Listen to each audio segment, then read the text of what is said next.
A concerning closure for expectant parents in the Inland Empire. Yeah, the labor and delivery department of Hemet Hospital is closing this fall, leaving the area and its pregnant women with very few options. KCAL's Benedict found out what this really means for the community.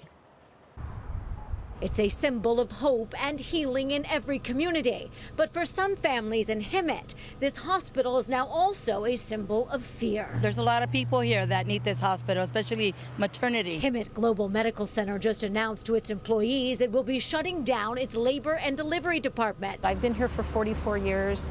I've dedicated my entire career to working here, and it breaks my heart. Jenny Packham is a labor and delivery nurse at the hospital and one of 35 people losing their jobs. But she says her fear is for the women of this community. Many of them are underserved.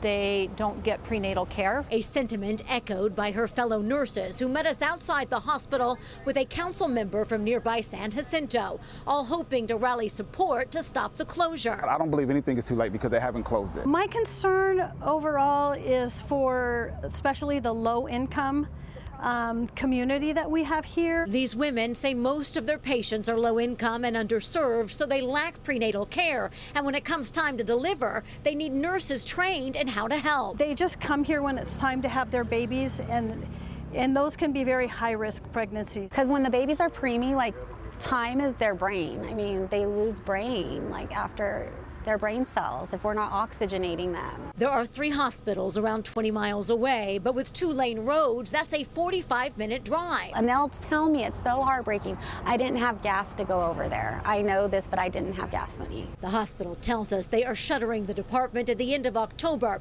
because of low birth numbers and a shortage of physicians, something these nurses admit is true. But they argue it should still stay open for every mother and every baby deserves the very best care. If a mother doesn't have access to health care here close by and transportation affects them from going to Loma Linda, that baby's going to come, and that baby's going to get delivered somewhere. And it could be delivered in an alley somewhere, it could be delivered in a trash can. The hospital says women in need can still come here and give birth in the ER. As for the employees, we are told that they will be offered positions somewhere within the system.